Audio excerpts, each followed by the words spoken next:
Thank you so much for joining us to do this interview for the Ship Out Loud podcast. Really appreciate you making the time and reaching out to us because we appreciate when people have a story to tell and want to tell that story. I know that sometimes we experience things, difficulties, or a journey that might be challenging and can be difficult to talk about those things. But it seems like you appreciate the fact that by telling those stories, you're able to help out others who might be going through the same thing, might experience the same challenges either in the past or in the future.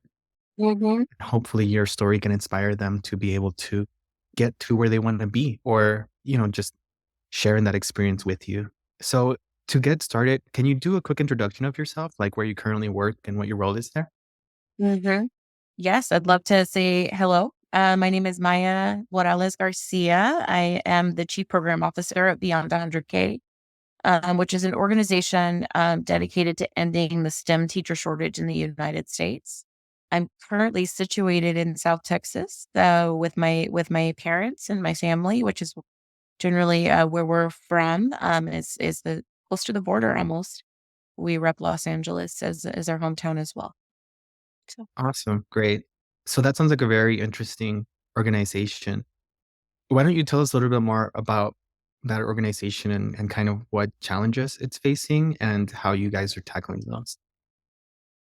So the organization was launched as 100K in 10 back in 2012 or 2012 with a mandate from President Obama at the time.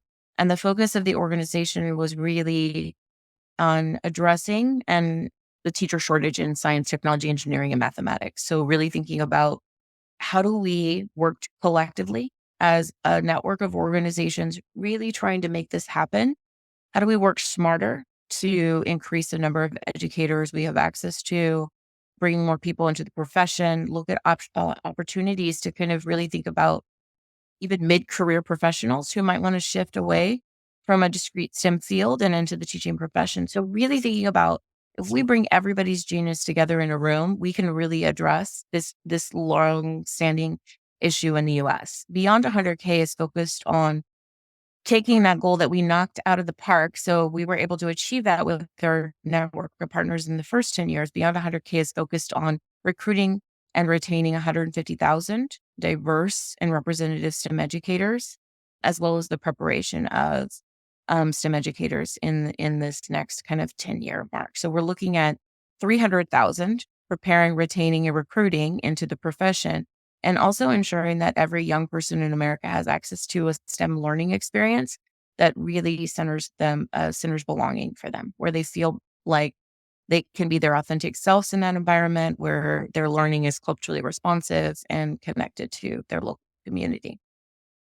That's extremely interesting. And I appreciate that there's people like you out there, aware of this challenge, tackling it and making sure that it's being fought against because there is a huge lack of STEM instructors and teachers. And so the fact that you're out there trying to make change happen, I think is incredible. So thank you so much for that.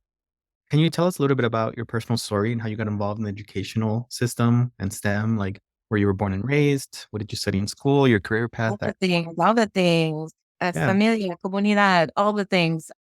I was raised or born in Los Angeles and raised kind of by two phenomenal parents. One of them really focused on just community organizing, both in their day-to-day jobs, really kind of thinking about how can we activate our community to support better access to education for Latinos specifically or Chicanos in Los Angeles. So I grew up in a household that was anchored in that. For Black and Latino students, just really making sure that we were always kind of trying to move towards the best. And so amidst that, I will say my father worked for Los Angeles Unified School District as a gardener and a pest control. My mother was like an admin at the LA Times at the time, and then shifted over to volunteer at the school that we went to elementary school in as a librarian. And so she didn't have formal education. My father finished his 2-year degree, but they always kind of situated us around education is that key to kind of move us forward. That being said, there are two career options available to me. And that was to be a doctor or to be a lawyer. So if you're smart, there are two options that kind of translate into success. And that's kind of how I started my journey in STEM. I happened to be really good at math or perform really well in math in LA Unified. And so I got slotted into GATE and some honors programs that really situated me to do engineering, design, and science. And so my parents translated that into she's going to be a doctor. Mhm. And so my education pathway was really oriented around becoming a doctor, a medical doctor. And so I kind of oriented around that. And so when I was in middle school, we shifted over to South Texas. My father back to his family home, and I was around my cousins and still carried that with me, but in a rural environment versus in a very urban environment. And when I started middle school and high school, I carried that love of math and science with me into those experiences. And what was unique about South Texas is that my middle school science teachers were all Latina, they were all women, and they Wow. were all women who had gotten or sought out higher level degrees in their field. So people who had done research in ecology had that experience to be able to make science real for me and really understand how can we use this tool to support our community writ large. And so I had really great mentors in the sciences from middle school on forward who really kind of helped me see myself in this profession and really help broaden the scope. As a result of that interaction, my chemistry teacher, who his name is Mr. Nath, he encouraged me to apply for an internship program called NASA Sharp Plus when I was in middle school. And so I was able to, for the first time, and having to go convince my parents, my teachers convinced my parents to let me go do this big thing where I'd be in New Mexico working for NASA on a university campus for 6 to 8 weeks in the summer. And that experience was transformative for me to convince my family to let me go, first of all, but also it helped me see myself as an independent scientist and engineer, and really kind of see how that skill set that had been modeled for me got activated on a deeper level. So it allowed me to level up in community with other scholars, other teenagers from around the nation who were doing this work, were diverse as well. And so kind of like it was a little community. A little community. I want to say we all geeked out and nerded out for 8 weeks in the summer, let us loose together in the University of New Mexico. But that's not a small thing to say that you worked for NASA and had an internship for NASA, especially coming from our community in South Texas. And so that translated into more success and also launched me into my schooling back east. And that's where I really experienced my first kind of stutter in academics is I'm on a pre-med track. I love science, but those habits and the rigor was not something I was prepared to do. And I almost flunked out my first year of college had it not been for a sun lamp to help with seasonal affective disorder in Massachusetts. So that sunny side, got to get that in, but also like this community that ran along the East Coast, but also was embedded at my school. So I was part of an organization called La Unidad. It was a group of Latinx from around the country that were attending college at Mount Holyoke. And we all had this house that we would collect in. And I had a big sister who was a math major named Raquel Lloreda, and she was my mentor and kind of helped me guide me through the choices I would make about course taking, how to navigate with professors, all of those things that my parents weren't necessarily equipped to support me with Sure. were I'm into. And so that body really is why I was successful in persisting in university. I graduated with a degree in neuroscience and behavior. And I think in my final year, I realized that my passion, inspired by my parents, was really not to become a doctor. My passion was really to work with students and educators and be an educator myself. But teaching is not something that when you are smart and you are successful is something that's really thought about as a career pathway you should pursue, especially if you're in the science. No one who's speaking to students who are good at science is saying, you really might make a great teacher. You should think of that as a profession, Right. right? Yeah. So anyway, so there's all that stigma. I shifted over from a career in science and pre-medicine over into a DC Teaching Fellows program. I taught in the District of Columbia for 8 years and had a wonderful kind of track record as an educator in DC. And then from there, I shifted into government leadership and I started leading at the DC Office of State Superintendent of Education. I was their STEM director and led all of our course implementation and like our adoption of standards, all of that process, as well as the launch of our STEM ecosystem. And then continued that work when I shifted over to Denver in Colorado. And then now I'm leading at Beyond 100K. So that's the long story. I could sit for hours clearly, Demian, Good on overview. and It's talk a good about overview. that, but that's the trajectory for me. So I do have you said some things that kind of piqued my interest. And the first one was you said you had to convince your parents to go to this camp. What was their reaction? What did they tell you? And how did you convince them? My teachers convinced them to let me go. They considered it a strong investment. I think it helped that my father was in the military and that my mother they valued education so much, and that was like a standing point. They knew it was important, but the why I needed to leave South Texas, why I couldn't just do a program at the local university, and why I needed to do this, and just kind of impressing upon them the opportunity. My teachers helped facilitate that conversation. I would not have been on a plane without them. And so I Not think it was a fear. Yeah. It was a fear of like the unknown. And also like, do you really need to do this? You're taking our eldest daughter away. I was working at the time in my father's store and like doing all those things. So to convince them to let me do this was like a huge deal because I had such a big responsibility in the family at the time. Yeah. So I'm also Hispanic. And I think maybe a lot of our Hispanic listeners might not even question the fact that our parents won't be necessarily be super up for going, but we do Yeah. have some listeners who aren't Hispanic. And so Mhm. it's a big deal. It's a big deal for Hispanic parents to do the whole even summer camp that is even like in the same city or even organizations like YMCA after school thing. Mhm. It's there's a certain stigma to it that I think has to be overcome. And it seems like you fought for that to be able to do this amazing experience. And it seems like you had the backing of some great teachers. So it sounds like even from the beginning and early on, you had teachers that made a big impact in your life and kind of vouched for you and helped you gain these opportunities. So I think that's great. And I think it speaks to why you eventually decided I want to do something in that field. Like when you look back on your life, you're like, oh, this seems obvious now, right? Like this is an obvious trajectory given everything. Yeah, yeah, definitely. Mhm.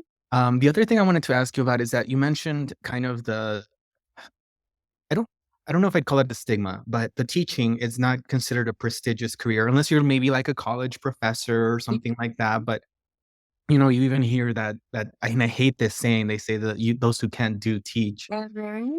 And I absolutely hate that because teachers are an incredible change in people's lives. Right. Why do you think there is that stigma or that type of point of view? Because I know everybody says, "Oh, we love teachers," but there is a certain kind of way that people look at teaching. And why do you think that exists? Well, we know a lot about why that exists. Actually, we know that it's considered and often talked about as women's work, caregiving work, and historically, anything that is like a caregiving type profession is really deprioritized. We see this with nursing too, right? Like when we think about caregiving and that positionality of women's work in the world, teaching falls under that category. So that's part of it. It's a gender issue. And even we can even break that down to pay and how pay value is attributed to the culture of teaching. The other is that historically it was something that we pushed women into as a career choice and a career pathway was often where single women were professionals before they were married. And so we have this whole historic legacy of it. That's not true though for communities of color. Teaching for prior to Brown versus Board of Education was a huge anchor in the community. We had people shifting to go get educated at HBCUs or what now we would call HSIs and coming back to their communities with that knowledge and really investing in their local communities. And we saw that shift when a lot of teachers of color were fired after Brown versus Board of Education and also a diminishing of that in the community. So I would say it's like a twofold issue, but this idea that we don't prioritize a profession because it's associated with caregiving, the major value that people associate with education is this is a place where my kids go so I can go to work sometimes, Right. right? Like it's a babysitting, it's a caretaking. And that's not the actual nature of the profession. That's not the critical role that educators play. And so when you look at TikTok right now and you see all these teachers talking about the work that they're doing, a lot of that work, if we translate it into like the corporate field, they'd be working in HR making 3 times that money. When we see job posts for, I don't want to give any teachers any ideas who are listening to the podcast. When we look at a podcast, I was looking at Asana even, which is like an internal management software. They're looking for people to Yeah. develop in-house curriculum for them. That is a teaching skill that we professionalize and we dedicate our lives to. And so this idea of what's the best way to get someone to learn something, to take on new knowledge, that's a real skill that we hone over time that's valuable across sectors. And it's just not paid well. And there are historical reasons for that that are both intentional as well as non-intentional that I've named some of them. And then we can get into the whole conversation about property taxes and the local funding of schools and how that translates into teacher pay as well.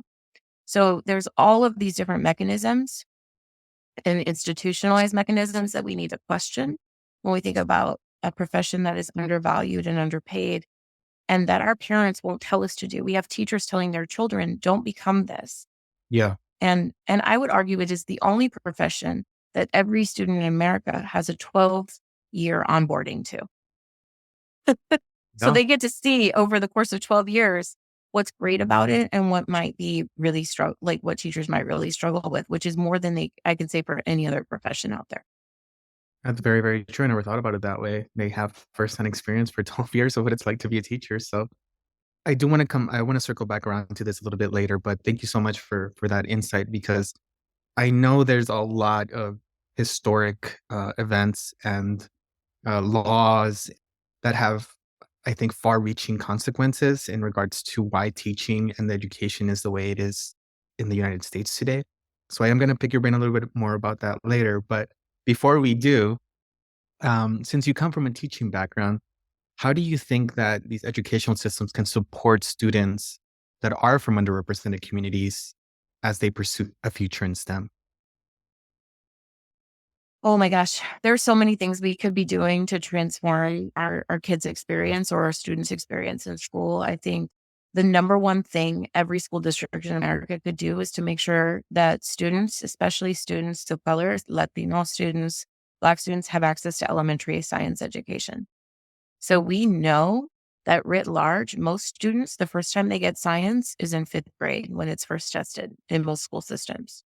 And that is over indexed in our most urban school districts or in school districts that we see majority students of color in. And so the first time our students are developing their identity in science is not until late middle school, often, unless they're doing out of school time programs, unless Right. they're doing STEM enrichment that either their parents push them into or they're part of a community program, they're doing a boys and girls club. And that makes that infrastructure, that support, like not support infrastructure, but that out of school time program, the camps, the after school programs, that makes them even more essential and critical. I would argue that we need both, though. We need both the in school experience as early as possible. And so making sure that happens in elementary school so that students can see themselves in the profession in those critical identity stages. And then we do need that after school programming because that informal programming allows you to dream in ways you don't normally have the ability to do during a school day. It allows me to innovate. I can go to a maker space and start to see myself as a creator and start to test things out in a different environment. And so we need both spaces to be valued. As students start to kind of move forward in their career, the other issue and the article that we recently published was about detracking and attending to how we push students into science course taking pathways or math course taking pathways. A student who is not performing well in math is going to be pushed into math remediation in middle school and high school. And that actively puts them and situates them in a very different track or opportunity taking for science. And we know that historically. So if I don't do well in algebra 1, I'm not going to have access to honors biology or AP biology, even if I'm really interested in it or very good at it because of the master scheduling. So at the secondary level, we really need to attune to the messaging students are hearing about their abilities in science and math, their identities in science and math, and the courses that they have access to, which is something I think administrators, educators, and everyone struggle with, is how do we offer the most opportunities for students to kind of really select and opt in to things they're really excited about? And still, how do I staff that? How do I pay for that? And make sure that they have access to it. But also, how do I make sure that in 7 periods a day, this makes sense for a kid too, so they can graduate on time, they can do all of these things. So our administrators are under immense pressure. Our systems are under immense pressure, but at the same time, we don't have this kind of choice based pathway for kids. The result is that students don't have a clear pathways, with which they can continue to investigate and like have that really broad educational experience that would allow them to kind of discover and test out what they might be interested in doing later on in life. At the high school level and middle school level, that's what we need to see. And then what we also need to do is do a stronger bridge between high school and college. And so the Right. mentoring and the culture of care that we hope to see in elementary carried up into middle school, all of that. We need to embed that at the college level too. And so we see more and more schools starting collaboratories or mentorship communities for students like I had. But we also need to shift that over to the mindset of our professors, those that are teaching both intro level as well as upper level courses in STEM disciplines. So we're starting to see that transform a little bit, but not nearly fast enough when your professor is focused on both publishing and their grants, as well as whether or not students are rating their courses well. It's hard to think about like supporting the pedagogy at the undergraduate level that then allows someone to kind of really learn when maybe that's not what you're being measured against as a faculty member. And so, like, there are all of these pressures that orient our entire pathway in a direction of accountability that doesn't serve the student taking the courses. And we need to kind of shift that mindset. And I think if we do that and focus on the kids and the outcomes related to them and their wonderful learning experiences, then we'll see a transformation. That's very interesting, and I appreciate you talking about kind of the structure of the current education system and the struggles that it faces right now, and kind of some ways that that could be adjusted. How was your experience? I think you kind of like talked about your journey in like an overview, but how was your experience within that system? Is that when you started seeing some of the flaws that it had, or did you have somebody that kind of talked to you about it while you were in it? Like maybe some of your teachers talked about their struggles? I do think I was lucky because I had the disposition as well as the support system around me to kind of push me. So I had parents who were really saying, "Where's the A?" Even though I don't know what that means in calculus, I still want to see it. And then I had teachers who were invested in me, saw something in me, who gave me that time and energy. And not every kid has access to that. Not every student has access to that type of infrastructure or that type of dynamic. And I think that we leave a lot up to students' own ability, their own inclination to pursue something. And then we also devalue if students who don't have my framing or disposition, meaning like if I don't, some of our smartest kids are RC students. Some of the best conversations I had as a teacher with one of my students who didn't see value in doing the textbook work, but wanted to tinker in a corner. And we devalue that type of intelligence in a formal education system. And that's why some of the students see belonging when they go to an after school program or camp. That's where they experience that joy, or at home with their family. But we don't recognize that genius in a formal environment or that aptitude in a formal environment. And we need to get better at that because it's really turning kids off to school. It helps them. They see school as like a place that confines them or constrains them versus a place that opens up doors for them. And so that is a number of different things. So I saw that as an educator. I saw that as a coach of educators. And I saw that as a student myself, where I saw kids who were just as brilliant as me, but maybe not doing it in the same way. And their work was devalued over mine. Their ideas were devalued over mine. You keep seeing those messages over and over again. You get the message, this isn't important to me. What's important to you is that I memorize the periodic table. But why do I need to do that? What do I need to, you know? And so, like, I don't place value on that. And so, as educators, we're starting to learn a little bit more with phenomena based teaching and like in science and kind of thinking about what is important to students, what's relevant for them to learn, and how are we embedding student interest and identity as we design instructional instruction. But the field overarchingly is not shifting in that direction quickly enough to do that. Yeah. But one of the things that you mentioned, and it kind of reminded me of this, is that phrase that if you judge a fish by its ability to climb a tree, it will live its whole life thinking that it's dumb. And that kind of seems kind of the point that you're making is that a lot of times we have one way of measuring success academically, whereas that's definitely not conducive to different types of learning and successes. So I want to shift over because we kind of talked about your journey, where you're at now, the current state of education. And I kind of want to shift to the future because that kind of seems like where your organization is focused, where a lot of people, I think most people would agree, the education system has lots of room to grow, right? It has a lot of problems. And so I think one of the things that I've noticed, I used to work for, I used to do marketing for a school that was a charter school that would help underrepresented students and kids Mhm, who are at risk of failing or at risk of dropping out. mhm. And one of the major identifiers for those types of children and teenagers was that their home life wasn't necessarily the best, Yeah. right?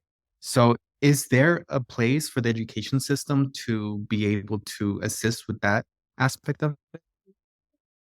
So when I worked in DC at the state office, we had a couple of different programs to support students, and I know organizations across the nation are focused on kind of how do we support wraparound services. So we have at the younger levels, we see a lot of success with this community schools model where we have, and I don't know if this is the charter orientation that you worked at, like in the organization, if they had a community schools orientation where you had the doctor's office in the building, we had social workers, we have, so it really is the school becomes this catalyst and this anchor. And I think it served this role even in COVID of like being a one-stop shop where the community interfaces that so you didn't have to leave the building. You could get this all done inside. And having those access to those wraparound supports really does help. When I can get seen by a dentist, make sure my eyes are checked, all of these things that can be barriers externally. Think about the time when I think about the time it takes me to navigate insurance myself, right? Having someone do that, it takes a day for anyone to kind of navigate the nuance of how to get a prescription paid for.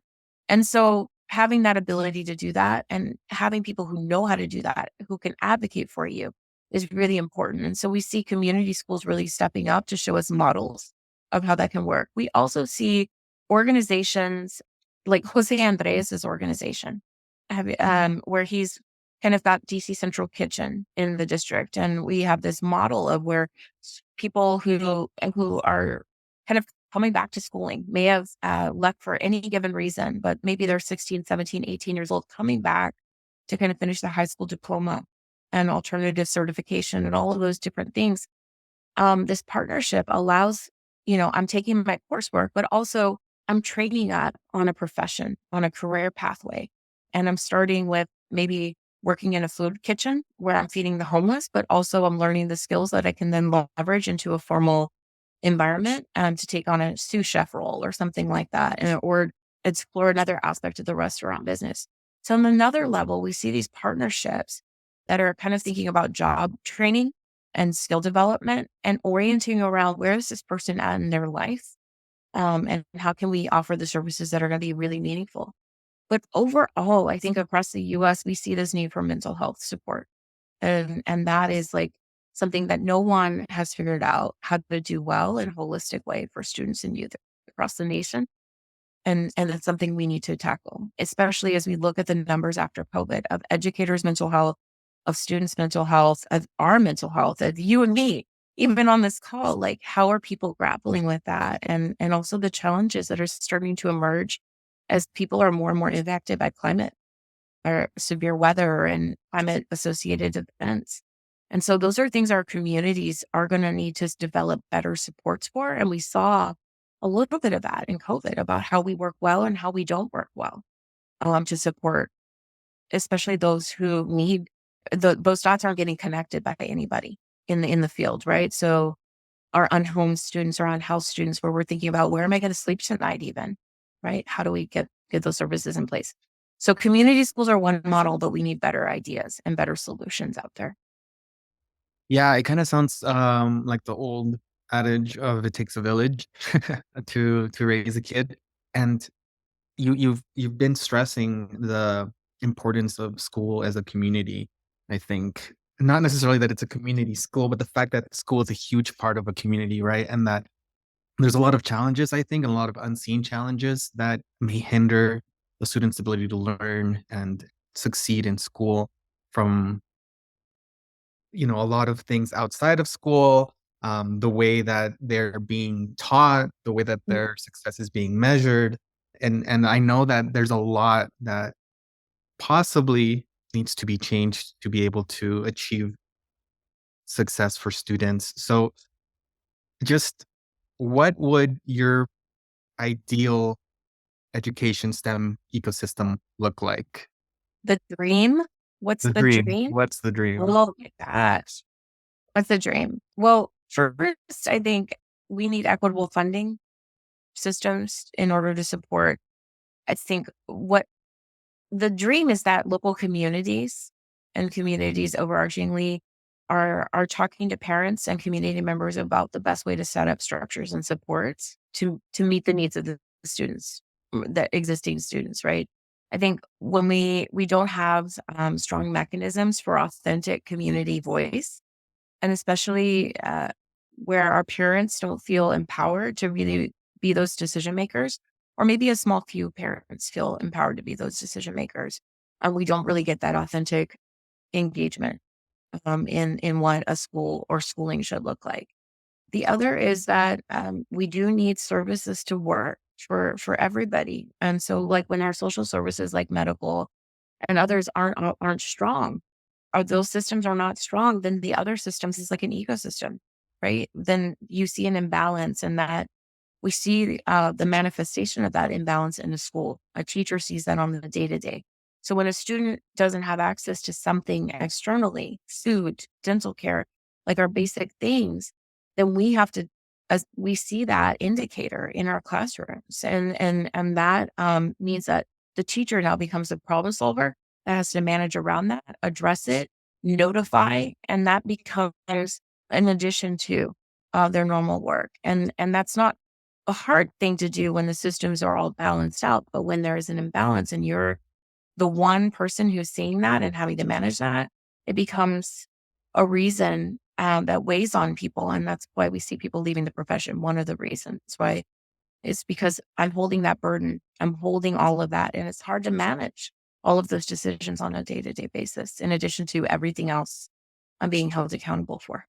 So I think I would like to see balance in the system. And I think that comes from really centering those decisions and those systems around what is best for students, our community, and our teachers. And I don't know that's the orientation we have right now for the design of these systems. Yeah. So that's what I'll say there. An ideal world, I think kids would have access to clean, light, bright, joyful learning experiences that fostered their awe and curiosity. That students, I wouldn't have to be advocating for access to science, music, art, and education for elementary students. It would be something that was already a non-factor. And we would be Right. talking instead about how do we make sure that the pedagogy or like the way we do instruction is exciting, engaging, but also effective, right? And so we're stuck talking about baselines and foundational things when we should be spending our time and energy talking about the meatier issues and the nuance of the work. So that's my dream. I want to get out of the foundations and make sure those are strong and move into. And I think what we do at Beyond 100K, if I could just navigate that, is we have this map of the grand challenges. where we think about all the different things that educators are naming across the nation as the top things that are keeping us from retaining, recruiting, and preparing educators, or maybe not keeping, but we're thinking about the largest barrier, the largest challenges to being successful in this goal. And we know that prestige of the profession is one of those, teacher pay is one of those, but also we talk about high school course pathways. Some of the things I mentioned today are elevated on those grand challenges and in that document in ways that over 1,000 people contributed to. And and so I think because we have that clarity, we can orient our network around the media's challenges, which we call our keystones, and we can push the power and energy of our network, which start to address those one by one.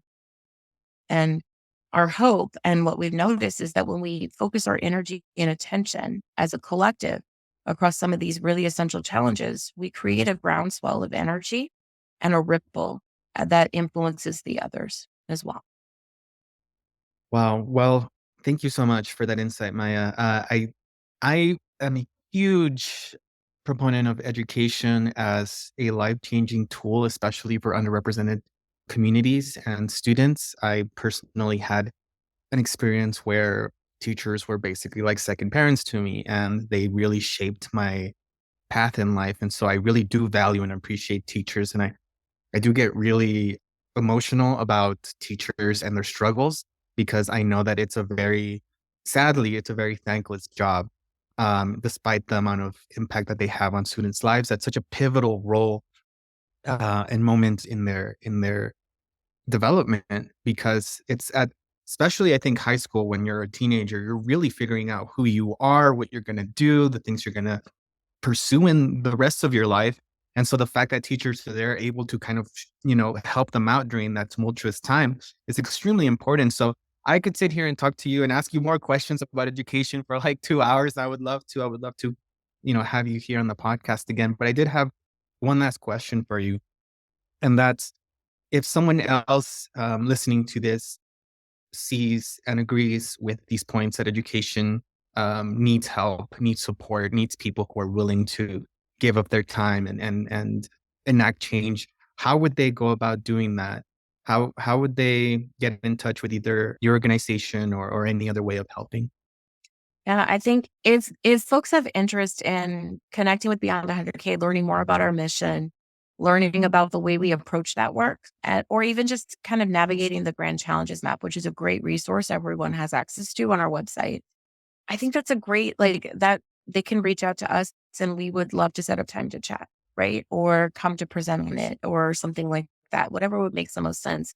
Because I think it's a great tool to navigate local conversations and really just think about like what's really resonating with me, what might I have power to shift or take action on as a person in my community, as a parent, as a student at a college, all of those different things. So thinking about where you sit in the ecosystem, you all have a voice.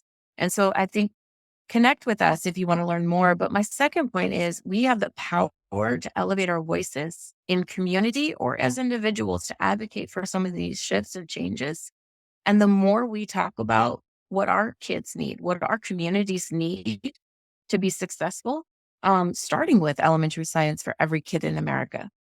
If I can get everyone listening to this podcast to ask a question about their local elementary school or voice that about tell their story of their own experience in elementary. I think it starts with telling our stories, but it also starts with advocating for what baselines should be in existence. So I'd ask for people to advocate for our community, our family, like our families. And the next is creating space and visibility. So we need more mentors. We need more people from our community saying there's no one right way to land here, to land in engineering, to land in science. Here's my story. Again, sharing your story with other people, but showing up and teaching, co-teaching with an educator in your local community, showing up as a volunteer or as a mentor. Go judge a science fair project. Immense joy comes from judging elementary science projects. You will see some crazy stuff, but show up in some way and make yourself visible to other kids because you never know what is going to inspire a kid to say, oh my gosh, I belong. Or this one question that this person asked me helped like stayed with me and it really impacted me. And so I say, make ourselves visible, be out there in your community, get involved as a volunteer, as a coach, as a mentor, and as an advocate on some level is what my call to action would be for all of us. Well, thank you so much. We're definitely going to have Beyond 100K's information on the description for this podcast. So if you're interested in getting involved, please check out the description, click, visit them, learn, get involved in your community. We know that there's a lot of work to be done, and there isn't one person, I think, that's going to be able to make all this change happen. It's going to be a group effort, a community effort. And one of the things that I want to really stress is the fact that although there's many communities that think, well, I'm out of school. I don't have anything to do with elementary. I'm done with high school. But the fact that we get involved with our community schools really affects the future of that community as a whole, because then the community succeeds, the amount of people that are willing to make change happen grows. Their success is our success. And so thank you so much, Maya, for the work that you're doing. We really appreciate it, and it's really necessary. And the fact that you're out there making this change happen and getting others involved, I think is incredible. And so thank you so much, and thank you so much for being here with us once again. I really do want to have you here for another episode, because I love Right? education, and you're extremely knowledgeable. I think you're probably the most knowledgeable person about education that I've ever talked with, and so I want to pick Did your I brain. nerd out too much? I know. I was No, like, no, I love that, because it's like we can like we the whole conversation about education and the problems that it has and what the solution is, it's not an mhm, hour-long conversation. This is like a conversation that's been happening since, like, I think most people started identifying some sort of issues when segregation, the Brown versus the Board of Education happened. Like, I right. think a lot of people aren't aware of like the vast effects that had throughout the education system. Yes. I mean, we didn't we can go down a road and probably invite others to think about one of the reasons why teachers of color don't join is because they see also we hear, and this would be a good host to have or a good session to lead is like, what is the harm we do to ourselves and our community by conforming to a system that doesn't connect with our cultural background? And the biggest case we have of that is boarding schools, the Native American boarding schools. And that's like a deep and traumatic experience and topic. And those are places, honestly, we need to talk about more and elevate those. And so those experiences, so we can get to a place where we decide, we have to learn from our past as a community, but also we need to remind ourselves that we have had people in the struggle and fighting all along. And we are part of a legacy of that we need to continue to raise our voice. And you know that as well as I do. And so that's the case. I did want to give a shout out to Shane though, if I could. Yeah, of course. Because I would say that the DC chapter was instrumental in kind of coming to the table and volunteering for DC youth. And so like that team, that community, that chapter, that organization, they showed up as leaders in our STEM ecosystem in DC in ways that I wasn't even anticipating. And I just want to shout them out because when I was leading STEM in DC and we were looking for representation and support and kind of just that connection, they answered the call and they showed up and really supported a number of our schools in a lot of ways. And so I just want to say that when I got the invite to do this podcast, I was like, heck yeah, like of course I want to do that, like because it's such a special organization, and also just like the charge and the mission are so important. And I saw that in effect in real time in DC. So Well, thank you so much, Maya. We really appreciate you, and hopefully we can collaborate more sounds together. great. I promise we're gonna call you again, because No we worries. I wanna geek out with you about education. So thank you once again, and see you next time. All right. Take care.